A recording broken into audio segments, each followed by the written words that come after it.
تفہیم شریعت کا پروگرام ہو چکا ہے۔ ایک بار تربیتی پروگرام ہوا تھا جو 2 دنوں کا تھا، اور ایک بار اس طرح کا پروگرام تھا جیسے آج ہو رہا ہے، اور یہ تیسری بار موجودہ امیر شریعت دامت برکاتہم کی زیر قیادت یہ پروگرام منعقد ہو رہا ہے۔ اس موقع پر اس ادارے کے اور امارت شریعہ کرناٹک کے پچھلے بزرگ حضرت مولانا ابو سعود صاحب رحمۃ اللہ علیہ اور حضرت مولانا مفتی اشرف علی صاحب رحمۃ اللہ علیہ کی یاد بھی ہمیں ستاتی ہے۔ یہ ان بزرگوں کا لگایا ہوا پودا ہے، اور انہوں نے موجودہ امیر شریعت اور محترم سبیل الرشاد کے مضبوط اور محفوظ ہاتھوں میں اس پودے کو حوالے کیا ہے، اور اللہ کی ذات سے پوری امید ہے کہ انشاءاللہ یہ ترقی کا سفر طے کرتا جائے گا۔ اللہ تعالیٰ اس کو قبول فرمائے، آسان فرمائے۔ محترم بزرگوں، جو اصل موضوع تھا اس پر آپ نے مولانا محمد عمر عابدین قاسمی مدنی کی بہت تفصیلی بات سنی۔ اگر میں اس موضوع پر بات کرتا تو شاید اتنی بہتر طور پر اس کو پیش نہیں کر پاتا۔ مجھے امید ہے کہ انشاءاللہ علماء بھی اور جدید تعلیم یافتہ لوگ بھی اور ہماری بہنوں نے بھی اس سے استفادہ کیا ہوگا۔ All India Muslim personal law board کے بنیادی طور پر 4 شعبے ہیں۔ ایک شعبہ تو لیگل ہے، قانونی پیروی کا ہے، اس کے لیے لیگل کمیٹی بنی ہوئی ہے۔ سپریم کورٹ کے سینئر مسلم ایڈوکیٹس، ان کی مدد بورڈ کو حاصل ہے، وہ بورڈ کے رکن بھی ہیں، اور مختلف ریاستوں سے جو ہائی کورٹ کے سینئر وکلاء ہیں ان کی بھی خدمات ہم لوگوں نے حاصل کی ہیں، ان کی مدد بھی بورڈ کے ساتھ رہتی ہے، اور ہم کرناٹک کے جو وکلاء یہاں آئے ہیں ان سے بھی انشاءاللہ یہ درخواست پیش کریں گے۔ یہ لیگل کمیٹی اپنا کام کرتی رہتی ہے، عوام سے اس کا براہ راست تعلق نہیں ہے۔ دوسرا شعبہ دارالقضاء کا، قانون شریعت کو لوگوں پر اور اللہ کی زمین پر نافذ کرنے کی جو صورت ہے اور جو ہندوستان میں ممکن ہے وہ دارالقضاء کا نظام ہے۔ ماشاءاللہ آپ کے ہاں پہلے سے دارالقضاء قائم ہے، امارت شریعہ قائم ہے، اس کے تحت قضات مقرر ہوتے ہیں، لیکن ہندوستان کے بیشتر علاقے وہ ہیں جہاں امارت کا نظام قائم نہیں ہے، وہاں all India Muslim personal law board قاضی کا تقرر کرتا ہے۔ آپ کے یہاں ماشاءاللہ دارالقضاء قائم ہے اور بہت مستحکم بنیادوں پر یہ کام کر رہا ہے، اور میں موجودہ امیر شریعت دامت برکاتہم سے امید بھی رکھتا ہوں اور گزارش بھی کرتا ہوں کہ اس نظام کو اس طرح پھیلایا جائے کہ کرناٹک کے ہر ڈسٹرکٹ میں کم سے کم دارالقضاء ضرور، ہر ڈسٹرکٹ میں اب قاضی مقرر کیا جائے۔ تیسرا شعبہ بورڈ کا اصلاح معاشرہ کا ہے۔ اصلاح معاشرہ کا کیا مطلب ہے؟ شریعت کے حکم کو اپنے آپ پر اپنی مرضی سے نافذ کرنا، یہ اصلاح معاشرہ ہے۔ ہر مسلمان اس بات کے لیے تیار ہو جائے کہ ہم شریعت کے قانون کو اپنے آپ پر نافذ اور جاری کریں گے۔ یہی اصل ایمان ہے۔ ہم آپ نماز پڑھتے ہیں، ماشاءاللہ مسلمانوں کی ایک معتبر تعداد نماز پڑھتی ہے، اگر 5 وقتہ نماز نہ پڑھیں تو جمعہ کی نماز میں تو 80-90% مسلمان شریک ہوتے ہیں، اور جمعہ کا وقت کاروبار کا وقت ہوتا ہے، تجارت کا وقت ہوتا ہے۔ کون سی چیز ان کو مسجد لاتی ہے؟ اللہ کی رضا کا جذبہ، اللہ کے حکم کو اپنے آپ پر نافذ کرنا۔ ابھی بہت قلیل عرصے کے بعد رمضان المبارک شروع ہو جائے گا، ہم سب روزہ رکھیں گے۔ صبح سے لے کر شام تک بھوکا رہنا کوئی آسان بات نہیں۔ عام دنوں میں اگر آدمی ناشتے میں 1 گھنٹے کی تاخیر ہو جائے تو بعض لوگوں کا مزاج اتنا گرم ہوتا ہے کہ اس کی آگ پورے گھر کو سلگا دیتی ہے، جھگڑے ہو جاتے ہیں، لڑائیاں ہو جاتی ہیں۔ لیکن جب رمضان مبارک میں ہم روزہ رکھتے ہیں تو صبح کے طلوع ہونے سے لے کر سورج کے غروب ہونے تک ہم بھوکے رہتے ہیں، بھوک کو برداشت کرتے ہیں، ہنسی خوشی برداشت کرتے ہیں۔ یہ اپنی مرضی سے اللہ کے حکم کو اپنے آپ پر نافذ کرنا ہے۔ اللہ نے یہ مزاج اس امت کے اندر رکھا ہے۔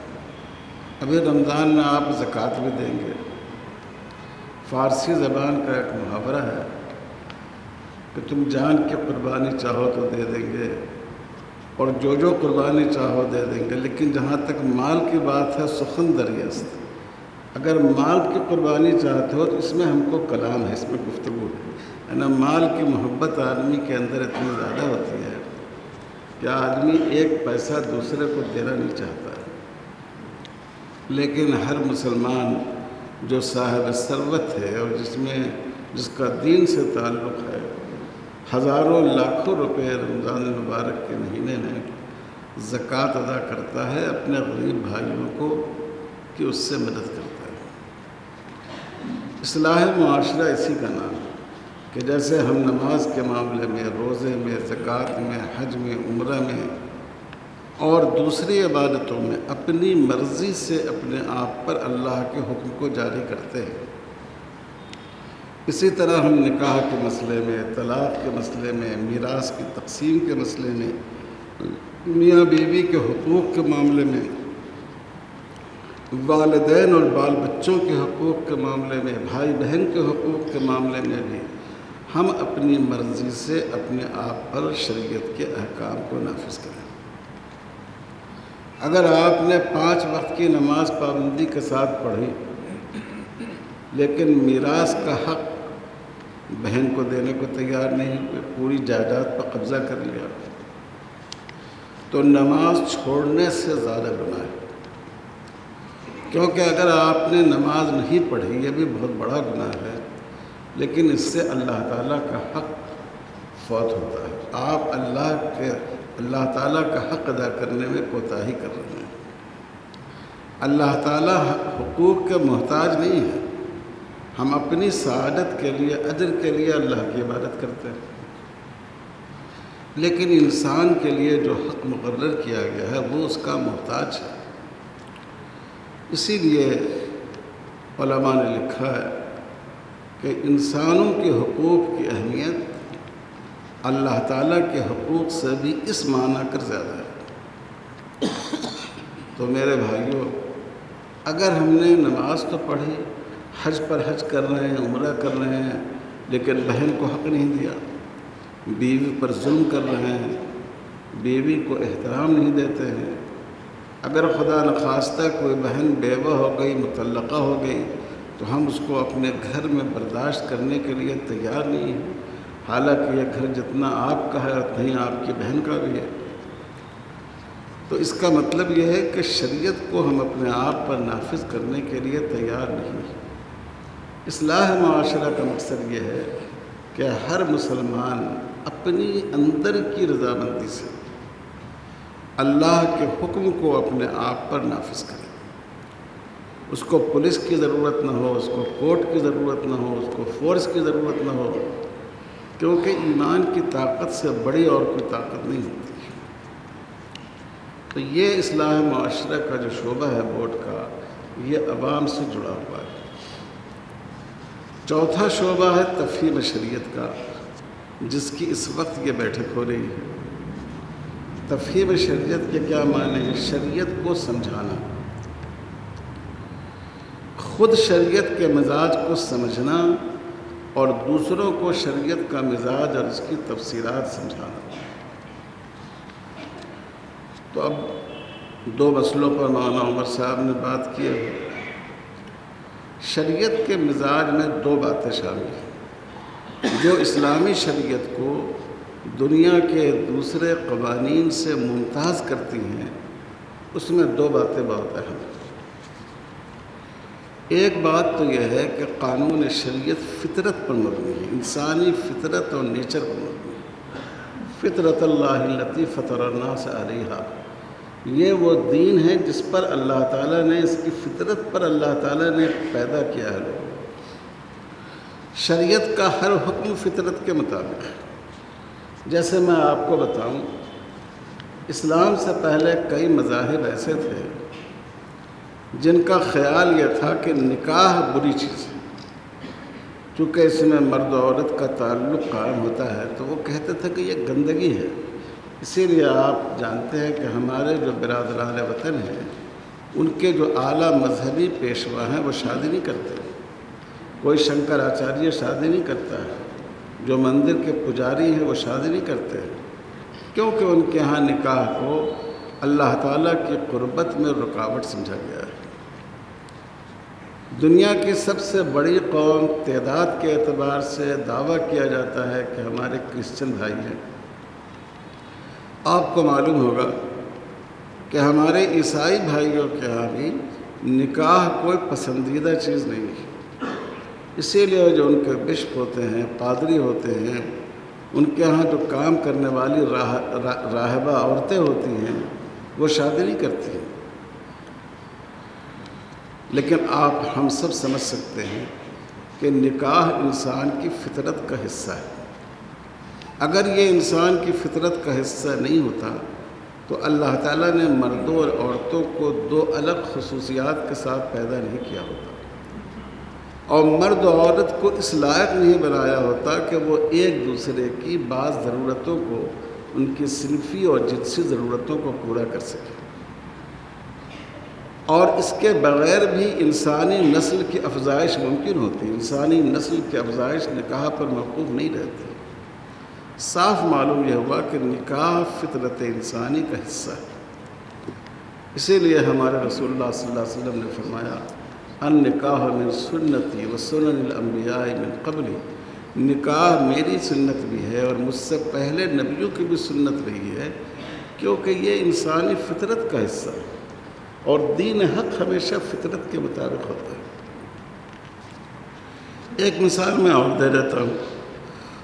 شریعت نے مال کمانے کا طریقہ یہ بتایا ہے، یا تو خود محنت کرو، بزنس کرو، تجارت کرو، یا اگر دوسرے کے پاس انویسٹ کرو تو اس میں خود بھی نقصان کو برداشت کرنے کی، نقصان کو قبول کرو۔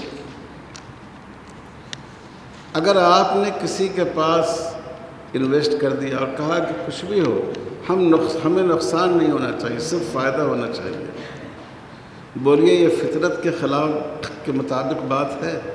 کیا کوئی بزنس دنیا میں ایسا ہے جس میں ہمیشہ فائدہ ہی ہو، نقصان نہ ہوتا ہو؟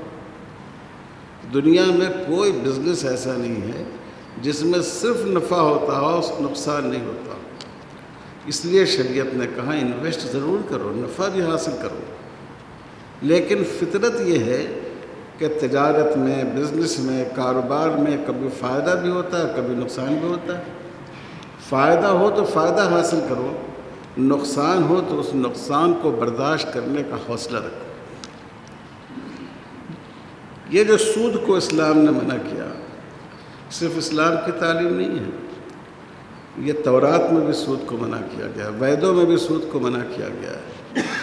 لیکن یہ معجزہ ہے جناب محمد رسول اللہ صلی اللہ علیہ وسلم کا کہ حضور نے فرمایا کہ اس امت میں ہمیشہ ایک گروہ ایسا ہوگا جو دین حق پر قائم رہے گا۔ اس لیے آج بھی مسلمانوں کی بڑی تعداد سود کو حرام سمجھتی ہے، اگر انٹرسٹ لیتی بھی ہے تو جھیپ کر شرمندہ ہو کر لوگوں سے چھپا کر لیتی ہے۔ تو یہ میں نے 2 مثالیں دی۔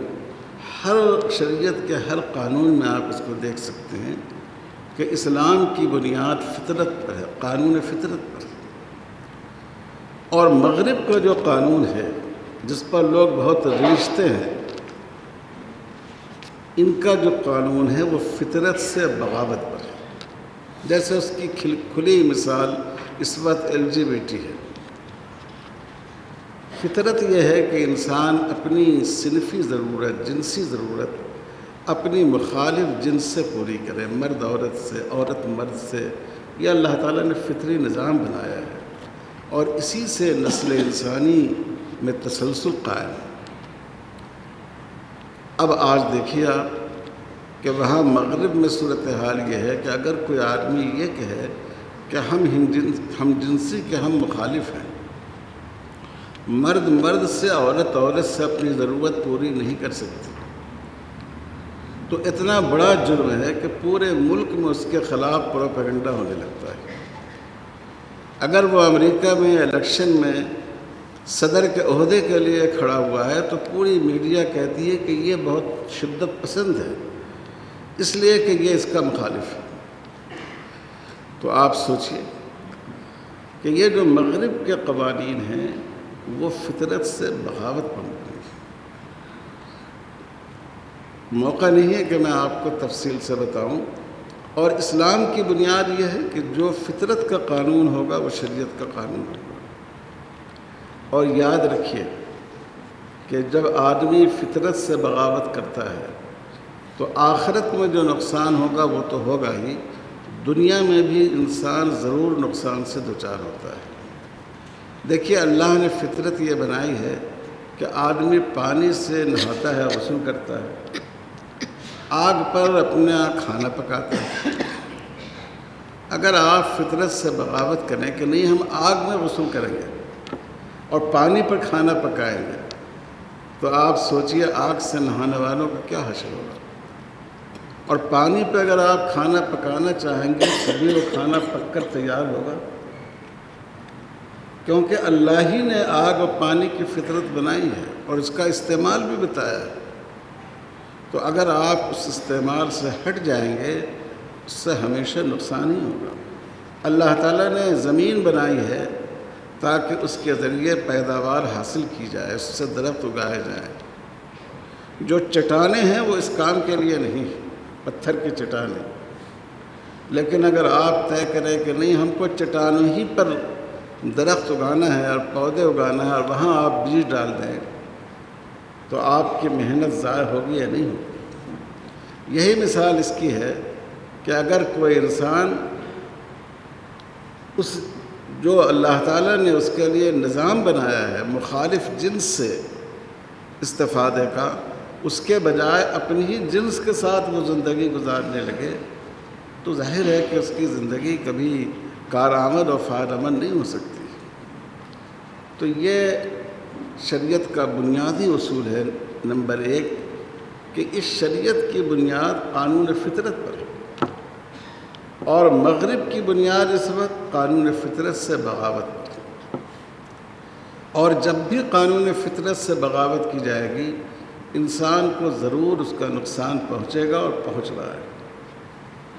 دوسرا بنیادی اصول وہ ہے جس کی طرف مولانا عمر صاحب نے اشارہ کیا کہ اللہ تعالیٰ نے اس کائنات کو مساوات کے اصول پر قائم نہیں کیا ہے، برابری کے اصول پر۔ اگر اللہ تعالیٰ نے برابری کے اصول پر بنایا ہوتا تو ہم سب کی، اگر کسی کا رنگ کھلا ہوا ہے تو سب کا کھلا ہوا ہوتا، لمبے ہیں تو سب لمبے ہوتے، قد و قامت میں فرق نہیں ہوتا، رنگ و روپ میں فرق نہیں ہوتا، ذہانت و صلاحیت میں فرق نہیں ہوتا، جسمانی قوا اور جسمانی صلاحیت میں فرق نہیں ہوتا۔ لیکن اللہ تعالیٰ نے اس کائنات کو امتیاز کے ساتھ بنایا ہر شعبے میں، چاہے وہ نباتات ہوں، چاہے جانور ہوں، چاہے انسان ہوں۔ تو جہاں چیزوں کی تخلیق میں مساوات نہ ہو وہاں عمل میں مساوات نہیں برتا جا سکتا ہے۔ ایک بچہ آپ کا 5 سال کا ہے وہ 1 چپاتی کھاتا ہے اور ایک بچہ آپ کا 18 سال کا ہے، آپ کہیں کہ نہیں ہم مساوات برتیں گے، یہ 2 چپاتی کھاتا ہے، اس کو بھی 2 ہی چپاتی کھانی ہوگی۔ آپ سوچئے ایسے زندگی کا نظام آگے بڑھ سکتا ہے؟ تو اس لیے اسلام نے یہ کہا کہ جسٹس اصل ہے، مساوات ایکوالٹی اصل نہیں ہے، جسٹس اصل ہے، انصاف سب کے ساتھ ہونا چاہیے۔ بعض دفعہ ایکوالٹی یہ جسٹس کے تقاضوں میں شامل ہوتی ہے۔ اگر آپ کے 4 بچے ہیں، آپ کوئی چیز دینا چاہیں تو شریعت میں یہ حکم ہے کہ آپ چاروں بیٹے کو برابر دیں، کسی کو زیادہ دینا اور کسی کو کم دینا جائز نہیں ہے۔ حضور صلی اللہ علیہ وسلم کے ایک صحابی حضرت نعمان ابن بشیر رضی اللہ تعالیٰ عنہ تھے، ان کی والدہ نے ان کے والد سے تقاضا کیا کہ ان کو نعمان جو ہیں ان کو فلاں باغ دے دیا جائے۔ اب انہوں نے بہت اصرار کیا، انہوں نے قبول کر لیا حضرت بشیر نے۔ پھر ان کی والدہ نے کہا کہ میں چاہتی ہوں کہ اس پر حضور صلی اللہ علیہ وسلم کو گواہ بناؤں۔ تو تینوں مل کر گئے حضور کے پاس، حضرت بشیر بھی، حضرت نعمان بھی، اور دونوں میاں ان کی اہلیہ بھی، تینوں مل کر گئے۔ اور حضور صلی اللہ علیہ وسلم سے حضرت بشیر نے عرض کیا کہ یہ میری اہلیہ ہیں، فلاں باغ یہ کہتی ہیں کہ ان کو دے دیا جائے، میں چاہتا ہوں کہ ان کو دے دوں۔ آپ صلی اللہ علیہ وسلم نے پوچھا تمہارے اور بیٹے بھی ہیں؟ کہا اور بیٹے بھی ہیں۔ کہا سب کو باغ دے رہے ہو؟ کہا اللہ کے رسول اتنا تو ہے نہیں۔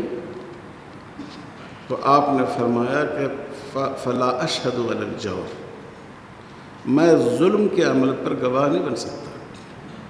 جب تمہارے مثلاً 4 بیٹے ہیں تو تم جب کوئی چیز دو تو چاروں بیٹے کو برابر دینی چاہیے۔ آپ کسی کو زیادہ دے دیں، کسی کو کم دے دیں، شریعت میں اس سے منع کیا گیا ہے۔ تو بعض جگہ انصاف کا، جسٹس کا تقاضا ہوتا ہے ایکوالٹی، انصاف کا تقاضا ہوتا ہے مساوات اور برابری، لیکن ہر جگہ انصاف کا تقاضا برابری کا نہیں ہوتا ہے۔ بہت سی جگہوں میں انصاف کا تقاضا یہ ہوتا ہے کہ لوگوں میں فرق کیا جائے۔ آپ اپنے بوڑھے باپ کے درمیان اور جوان بیٹے کے درمیان آپ دونوں کے ساتھ ایک طرح کا معاملہ نہیں کر سکتے، دونوں سے اس کی ضرورت کے مطابق آپ کو معاملہ کرنا ہوگا۔ اب جیسے 2 بیویوں کے درمیان عدل کرنا ضروری ہے، جسٹس ضروری ہے، اور اس میں مساوات بھی ہے، دونوں کے درمیان برابری کرنا بھی ضروری ہے، لیکن بعض ایسے مواقع آ سکتے ہیں کہ جس میں آپ کو ایک بیوی پر زیادہ خرچ کرنا پڑے۔ اگر آپ کی 2 بیویاں ہیں، ایک بیمار ہے، اس کے علاج پر زیادہ خرچ ہو رہا ہے، ایک حمل کی حالت میں ہے، اس کے لیے زیادہ رعایت کرنی پڑ رہی ہے، پھر وہاں جسٹس کا تقاضا بڑھ جائے گا بمقابلہ ایکوالٹی کی۔ تو عرض یہ کرنا ہے کہ شریعت کی جو بنیاد ہے وہ عدل پر ہے۔ اسی لیے جمعہ کے خطبے میں آپ سنتے ہیں ان اللہ یأمر بالعدل والاحسان، اللہ تعالیٰ حکم دیتے ہیں عدل کا اور احسان کا۔ شریعت کے تمام احکام عدل پر اور انصاف پر مبنی ہیں۔ اگر آپ اس کو غور کر کے دیکھیں گے تو جن چیزوں سے لوگ پر اعتراض کرتے ہیں ان سب میں شریعت کا جو نقطہ نظر ہے وہ بہت ہی منصفانہ ہے۔ اور اگر آپ تھوڑا سا دوسرے مذاہب کا اگر آپ مطالعہ کریں گے، یہ بات آپ پر اور زیادہ روشن ہو جائے گی، اور زیادہ واضح ہو جائے گی۔ آپ کے ملک کا صدر جمہوریہ کیوں نہ ہو، وہ بعض مندروں میں داخل نہیں ہو سکتا کیونکہ وہ شودر ہے۔ آپ کی ملک کے چاہے موجودہ صدر جمہوریہ ہو، وہ بعض مندروں میں جا کر احاطے کی دیوار کے باہر سے اس کو ہاتھ جوڑ کر واپس آ جانا ہے، کیونکہ اس کو اس میں داخل ہونے کا حق نہیں ہے۔ اسلام نے ایسی کوئی تقسیم نہیں کی ہے۔ آپ کی مسجد ہے، مرد بھی داخل ہو سکتا ہے، عورت بھی داخل ہو سکتی ہے، کوئی اس میں ذات پات کی تقسیم نہیں ہے۔ جس کو لوگ شودر کہتے ہیں، اگر اس نے کلمہ پڑھا تو وہ بھی آج آپ کے صف میں برابری سے کھڑے ہو کر نماز پڑھ سکتا ہے، اور اگر اس میں صلاحیت ہو تو وہ آپ کا امام بن سکتا ہے۔ تو یہ 2 چیزیں اسلامی شریعت کا بنیادی مزاج ہے ایک یہ ہے کہ اسلامی شریعت فطرت اور نیچر کے مطابق ہے، اور دوسرے شریعت کا ہر حکم جسٹس پر، عدل پر، انصاف پر مبنی ہے۔ اب میں اپنی اس بات کو زیادہ طول نہیں دیتا، میں صرف یہ عرض کرنا چاہ رہا ہوں، ابھی مولانا عمر صاحب نے پوچھا اور ہمارے بہت سے بھائیوں نے ہاتھ اٹھایا۔ میں بھی ایک دفعہ پوچھتا ہوں کہ آپ میں سے کون حضرات ہیں جو عالم دین ہیں، کسی مسجد کے امام ہیں یا خطیب ہیں، ذرا ایک دفعہ ہاتھ اٹھائیں، میں گزارش کرتا ہوں آپ حضرات سے۔ ادھر سے میں دیکھتا ہوں کہ ہاتھ نہیں اٹھ رہا، تو ماشاءاللہ اتنے سارے لوگ ہیں۔ اور کون حضرات ہیں کہ جن کا تعلق قانون سے ہے یا جدید تعلیم کے پڑھنے پڑھانے سے ہے یا ان کا تعلق میڈیا سے ہے، وہ بھی ہاتھ اٹھائیں۔ اس میں بھی ماشاءاللہ اچھی خاصی تعداد ہے، اللہ جزائے، ہماری بہنیں بھی ہیں ماشاءاللہ۔ میں آپ حضرات سے ایک بات عرض کرتا ہوں، دیکھیے قرآن مجید کے مطالعے سے معلوم ہوتا ہے کہ شریعت کے احکام پر جو لوگ عمل نہیں کرتے ہیں وہ دو قسم کے ہوتے ہیں، ایک ہیں غافلین اور دوسرے جاہدین۔ غافلین کے معنی ہے غفلت برتنے والے، یعنی مانتے ہیں دین کو لیکن غفلت کی وجہ سے اس پر عمل نہیں کرتے ہیں۔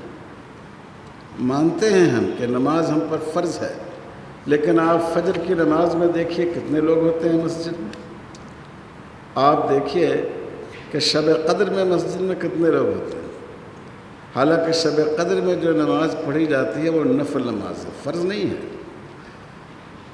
لیکن فجر کی نماز میں کتنے نماز پڑھنے والے ہوتے ہیں، ان کی تعداد بہت کم ہوتی ہے۔ یہ غافلین ہیں، یہ اس بات کو مانتے ہیں کہ یہ نماز ہم پر فرض ہے، نماز کی فضیلت ہے، یہ اللہ تعالیٰ کے یہاں اجر کا ذریعہ ہے۔ غفلت ہے، کبھی شیطان غفلت میں مبتلا کر دیتا ہے، کبھی ایسی باتیں پیش آ جاتی ہیں کہ آدمی نماز نہیں پڑھ پاتا ہے۔ ان کی اصلاح کا جو طریقہ ہے وہ ہے موعظۃ حسنہ، ان کو نصیحت کی جائے، ان کو سمجھایا جائے، ان کو آپ صرف سمجھا دیں، اللہ رسول کا حوالہ دیں، انشاءاللہ وہ اس پر عمل کریں گے۔ آپ نے اپنے گھر میں دیکھا ایک ایماندار مسلمان خاتون کی حیثیت سے کہ میرا بیٹا میری بہو کے ساتھ زیادتی کرتا ہے، جہاں نہیں ڈانٹنا چاہیے وہاں بھی زبان اپنی سخت کر لیتا ہے، اس کی عزت کا خیال نہیں رکھتا، پورے گھر والوں کے سامنے اس کی فضیحت کرتا ہے، اس کے ساتھ صحیح طور پر پیش نہیں آتا ہے، اس کے ساتھ صحیح طور پر وقت نہیں دیتا ہے۔ آپ نے اپنے بیٹے کو سمجھایا کہ دیکھو میں تمہاری ماں ہوں اور تم میری ایک اور بیٹی اس گھر میں لائے ہو، میں بہو نہیں سمجھتا ہوں، میں بیٹی سمجھتا ہوں، تم اس کے ساتھ انصاف کرو، تم اس کا احترام کرو، تم اس کو عزت دو، کوئی شکایت ہو تو تم تنہائی میں محبت کے ساتھ اس کو سمجھاؤ۔ آپ سوچئے کہ اس نصیحت کا بیٹے پر اثر پڑے گا نہیں؟ اگر ماں اپنے بیٹے کو اس کا پابند کرے ضرور اس کا اثر اس بیٹے پر پڑے گا۔ یہ ہر انسان اگر اس بات کو سوچے، باپ اسی طرح سوچے اپنے بچوں کے بارے میں، یہ اصلاح معاشرہ ہے۔ اصلاح معاشرہ کا مطلب صرف اصلاح معاشرہ کا جلسہ نہیں ہے، بڑے بڑے جلسے ہیں، کانفرنس ہے، نعرے تکبیر بلند ہو رہا ہے۔ اصلاح معاشرہ کا مطلب ہے لوگوں کے دلوں پر دستک دینا، لوگوں کے اندر اصلاح کا جذبہ اندر سے ابھارنا۔ بیٹا نماز نہیں پڑھ رہا ہے، بیٹی نماز نہیں پڑھ رہی، ایک باپ ہے، ایک ماں ہے، وہ اپنے بچوں سے کہے کہ جب تک تم نماز کا اہتمام نہیں کرو گے میں تمہارا کھانا نہیں کھاؤں گا۔ آپ سوچئے بچے پر اس کا کتنا زیادہ اثر ہوگا۔ تو یہ اصلاح معاشرہ ہر مسلمان کی ذمہ داری ہے۔ یہاں چونکہ بڑا طبقہ ماشاءاللہ حضرات علماء کا، ائمہ اور خطبہ کا بھی موجود ہے، آپ حضرات سے میں عرض کرتا ہوں کہ آپ اس ذمہ داری کو بہت اچھی طرح ادا کر سکتے ہیں۔ دیکھیے اس کے لیے بڑی کانفرنس کی ضرورت نہیں ہے، بڑے جلسوں کی ضرورت نہیں ہے، چھوٹا چھوٹا گروپ اس میں جو بات کہی جاتی ہے اس بات کا اثر زیادہ ہوتا ہے۔ یا ہم لوگ مدرسے میں بیٹھے ہوئے ہیں، یہاں ماشاءاللہ بخاری شریف تک تعلیم ہوتی ہے۔ آپ سوچئے کہ اگر بخاری شریف یہاں اس طرح پڑھائی جائے کہ 5000 بچے بیٹھے ہوئے ہوں، یہ تعلیم ہو سکتی ہے ان کی؟ یہ تعلیمی نفسیات کے خلاف ہے کہ ایک کلاس میں اتنے سارے بچے ہوں۔ اسی طرح آپ اصلاح معاشرے کے مسئلے کو لیجئے کہ اگر آپ ہزاروں کے مجمع میں خطاب کریں گے، ہو سکتا ہے 2-4 لوگوں پر اس کا اثر ہو، لیکن انسان کی نفسیات یہ ہے کہ جب کوئی سماجی کمزوری بیان کی جاتی ہے تو ہر آدمی سمجھتا ہے کہ ہمارا پڑوسی اس کا مخاطب، وہ اپنے آپ کو اس کا مخاطب نہیں سمجھتا ہے۔ لیکن ایک محدود مجمع میں اگر آپ نے کہا کہ بھئی ہم میں سے ہر ایک اپنے گریبان میں جھانک کر دیکھے، ہم کیا اپنے بہنوں کو میراث میں حق دیتے ہیں؟ ہم کیا اپنی ایسی بیٹیاں جو کسی حادثے کا شکار ہو گئی ہیں، وہ شادی سے پہلے بھی ہماری بیٹی تھی اور شادی کے بعد بھی ہماری بیٹی ہے، کیا ہم اس کی اور اس کے بچوں کی ذمہ داری کو قبول کرتے ہیں؟ کیا ہم بوڑھے ماں باپ جنہوں نے کتنی مشقتوں کے ساتھ ہماری پرورش کی، کیا ہم انہی مشقتوں کو اپنے ماں باپ کے لیے برداشت کرنے کو تیار ہیں؟ تو اگر ہم چھوٹے چھوٹے گروپ میں اس بات کو کریں، آپ یقین جانیے اس سے بڑی تبدیلیاں آ سکتی ہیں۔ میں بہنوں سے بھی عرض کرتا ہوں کہ اگر آپ چھوٹے چھوٹے گروپ بنائیں بہنوں کے اور ان کے درمیان ان باتوں کو رکھیں، ضرور تبدیلی آئے گی۔ ہر محلے میں شادی ہوتی ہے، آپ امام ہیں، نکاح پڑھوانے کے لیے لوگ آپ ہی کے پاس آتے ہیں۔ آپ کو معلوم ہوا کہ زید کے یہاں نکاح ہو رہا ہے، تو ایک تو ہم دعوت پر جاتے ہیں، بھئی ولیمے کی دعوت ہے، اس میں چلے گئے، کھانا بھی اچھا ہوتا ہے ماشاءاللہ۔ آج کل تو لوگ اپنی اوقات سے بڑھ کر دعوت میں خرچ کرتے ہیں، جو نہیں کرنا چاہیے، لیکن ایک ہمارا ان کے ہاں جانا اور بھی ہونا چاہیے کہ بھئی ان کے ہاں شادی ہونے والی ہے، 1 مہینے کے بعد آپ پہنچ جائیں۔ بھائی دیکھو، آپ شادی سادگی سے کرو، آپ لڑکی والے ہیں، ہم آپ کے دوسرے فریق سے بھی بات کریں گے کہ آپ سادگی کے ساتھ شادی کیجیے۔ میں اس مسجد کا امام ہوں، آپ میرے پیچھے نماز پڑھتے ہیں تو اس میں بھی آپ میری بات کو تسلیم کیجیے۔ اور میں یہ نہیں کہتا ہوں کہ جو پیسہ آپ کا بچے وہ مدرسہ اور مسجد کو دے دیجیے، نہیں، آپ اس پیسے کو محفوظ رکھیے، اسی جوڑے کے مستقبل کے بھلائی کے لیے، اس کے فیوچر کے لیے آپ خرچ کیجیے۔ آپ کے داماد کے پاس مکان نہیں ہے، کل وہ مکان بنانا چاہے، آپ اس رقم کو محفوظ کیجیے، اس وقت آپ اپنی بیٹی کی مدد کر دیجیے۔ کل ہو کر اس کے بچوں کی تعلیم کا مسئلہ آئے، وہ فیس ادا کرنے کے لائق نہیں ہے، آپ اس وقت فیس میں اس کی مدد کر دیجیے تاکہ اس کی زندگی سنورے، اس کی زندگی بہتر بنے۔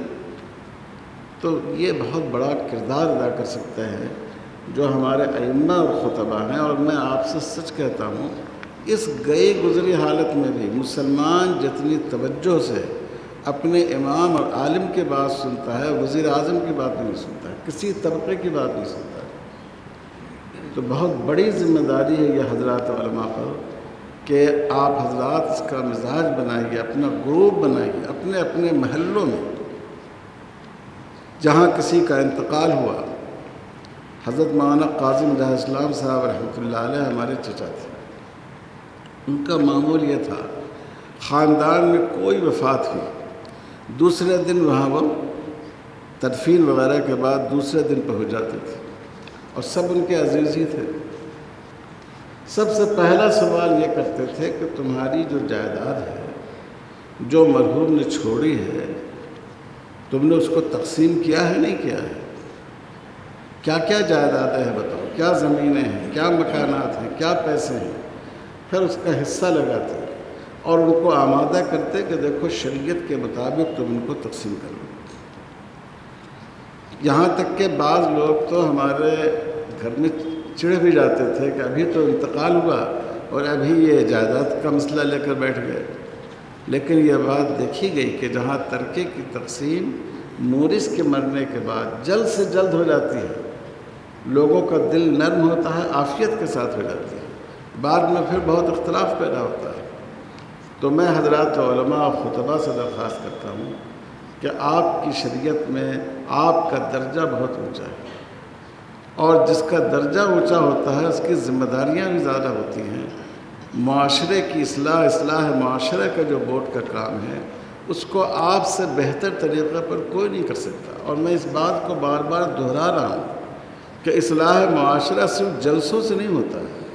اصلاح معاشرہ انفرادی ملاقاتوں سے، چھوٹی چھوٹی گروپ میٹنگ سے، چھوٹی چھوٹی مجلسوں سے ہوتا ہے۔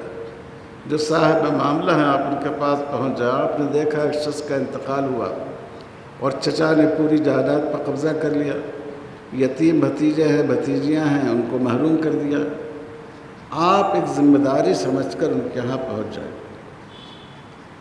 کہ دیکھیے یہ آپ کو اس کو اس طرح تقسیم کرنا چاہیے، ورنہ اندر اللہ کے پاس آپ جواب دہ ہوں گے۔ اگر وہ پوچھے آپ کون ہوتے ہیں بولنے والے، تو آپ کہیں کہ ہم کو اللہ تعالیٰ نے مقرر کیا ہے بولنے کے لیے، کیونکہ اللہ تعالیٰ نے ہماری ذمہ داری مقرر کی ہے کہ کہیں ظلم ہو، کہیں گناہ ہو تو ہم اس پر ٹوکنے اور روکنے کی کوشش کریں۔ تو میں بہت دستبستہ درخواست کرتا ہوں حضرات علماء کرام سے، حکومت سے لڑنا، احتجاج کرنا، نعرے لگانا یہ مشکل نہیں ہے۔ اپنے نفس سے لڑنے کی صلاحیت ہم پیدا کریں، اور اسی کی اس وقت مسلم معاشرے میں بہت ضرورت ہے۔ کتنا ظلم ہوتا ہے گھر میں خواتین پر، اور جب ہم عورتوں پر ظلم کی بات کرتے ہیں تو لوگ سمجھتے ہیں کہ صرف بیوی ہی عورت ہے۔ صرف بیوی ہی یا بہو ہی عورت نہیں ہے، ماں بھی تو عورت ہے، بہن بھی تو عورت ہے۔ کہیں بیوی پر ظلم ہوتا ہے، کہیں ماں پر ظلم ہوتا ہے، کہیں بہو پر ظلم ہوتا ہے، کہیں نندوں پر ظلم ہوتا ہے۔ تو ہم معاشرے کا ایسا مزاج بنائیں کہ ہم ان کی اصلاح کر سکیں۔ ہم جمعہ کے بیانات، میرا اپنا احساس یہ ہے، جتنے توجہ سے جمعہ کا بیان سنا جاتا ہے کوئی اور بیان نہیں سنا جاتا ہے۔ سارے لوگ پاکی کی حالت میں ہوتے ہیں، ان کا ذہن یکسو ہے کہ نماز تک کہیں جانا نہیں ہے، نہ بیچ میں موبائل دیکھنا ہے، نہ گھڑی دیکھنا ہے۔ پوری بات لوگ توجہ سے سنتے ہیں۔ اگر ہر ہفتے ایک منصوبے کے ساتھ، اس ہفتے ہم نے بیوی کا حق بیان کیا، اگلے ہفتے ہم نے ماں کے حق بیان کیا، اس کے بعد ہم نے بہن کا حق بیان کیا، اس کے بعد ساس کا حق بیان کیا، اس کے بعد سسر کا حق بیان کیا، اگر ہم اس طرح بیان کریں تو یہ جو جمعہ کے بیانات ہیں یہ کلاس روم بن جائیں گے، اور انشاءاللہ مسلمانوں میں اس سے بڑی تبدیلی آئے گی۔ اور یہ بھی ہماری درخواست ہے کہ ہمیں اپنی خواتین کے زیادہ زیادہ پروگرام رکھنے چاہیے۔ دیکھیں تبلیغی اجتماعات ہوتے ہیں، کون آتا ہے اس میں؟ مرد آتے ہیں۔ مدرسوں کے جلسے ہوتے ہیں، مرد آتے ہیں۔ سیرت کے ہمارے جلسے ہیں، مرد آتے ہیں۔ تو آپ دیکھیے کہ آپ نے اپنی بہنوں کے لیے کوئی حصہ ہی نہیں رکھا۔ جب آپ ان تک دین کی بات پہنچائیں گے نہیں تو آپ کیسے امید رکھتے ہیں کہ وہ دین پر عمل کریں گے؟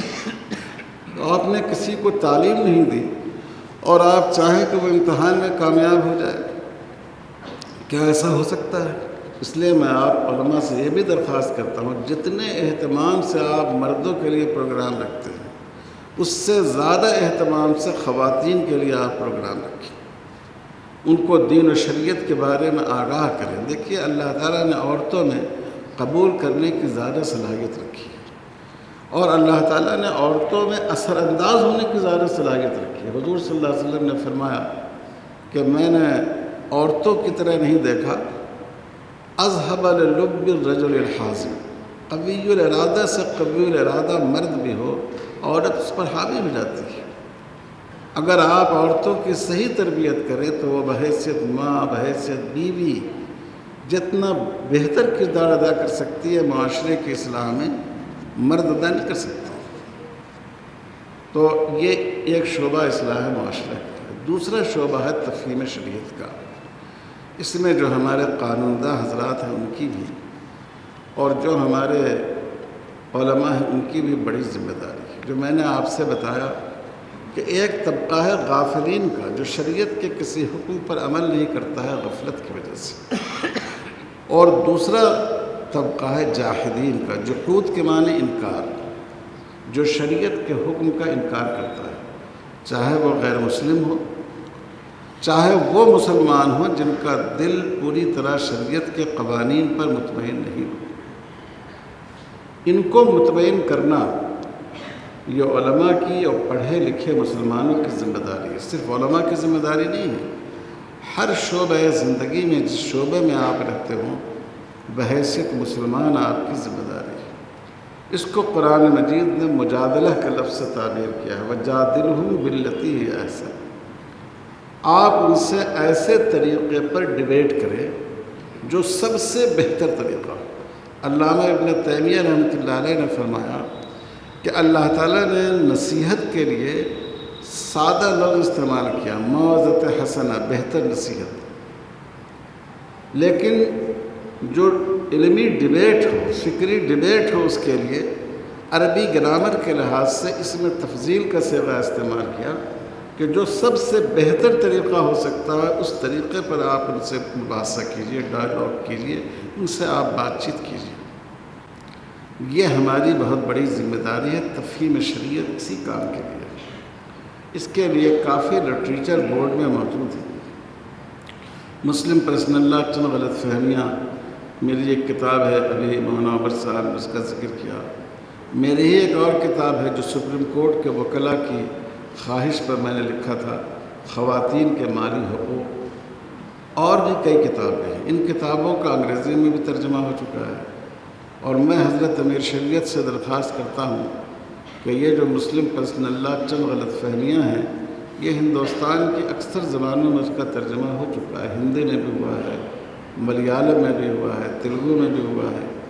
ہماری درخواست ہے کہ کنڑی زبان میں بھی اس کا ترجمہ اگر ہو جائے اور امارت شریعہ کرناٹک کی جانب سے اس کی اشاعت ہو جائے اور زیادہ سے زیادہ اس کو مسلمانوں اور غیر مسلموں میں پھیلایا جائے تو یہ انشاءاللہ بہت مفید ہوگا۔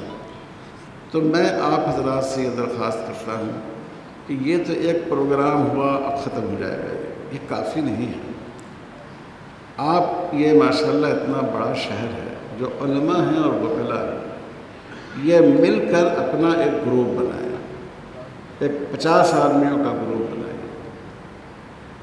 ہر 15 روز پر ایک موضوع رکھیے۔ ایک موضوع پولیگیمی کا ہے، ایک موضوع عورتوں کے حق میراث کا ہے، ایک موضوع طلاق کا ہے، ایک موضوع فسخ نکاح کا ہے، ایک موضوع نکاح کی عمر کا ہے، ایک موضوع یتیم پوتے کی میراث کا ہے۔ علماء بھی ہوں اور وکلاء بھی ہوں۔ علماء اس میں جو شرعی نقطۂ نظر ہے اس کو پیش کریں، اور وکلاء اس میں جو قانونی نقطۂ نظر سے جو وہ عدالتوں میں جاتے ہیں، جو وہ فیس کرتے ہیں، ان کی مجبوری ہم سمجھتے ہیں، چونکہ وہ مخالف اسلام لوگوں کو فیس کرتے ہیں، وہ اپنے شبہات رکھیں۔ اور جو علماء ہیں، وہ جو ہمارے وکلاء بھائی کسی موضوع پر شبہ پیش کریں، اس پر ناراض ہونے کی ضرورت نہیں ہے کہ یہ بالکل یہ کافر ہے، مشرک ہے، فاسق ہے، نہیں۔ آپ کو ان لوگوں کو فیس کرنا نہیں پڑتا ہے جن کو یہ فیس کرتا ہے، جن کا سامنا ان کو کرنا پڑتا ہے۔ ہم ان کی مجبوری کو سمجھیں اور ہم اپنے آپ کو تیار کریں۔ اگر ہم قانون شریعت نہیں سمجھا پا رہے ہیں، کہیں نہ کہیں یہ ہماری کمی ہے، کیونکہ اللہ کی شریعت ناقص نہیں ہو سکتی ہے، ہماری عقل اور ہمارا فہم ناقص ہو سکتا ہے۔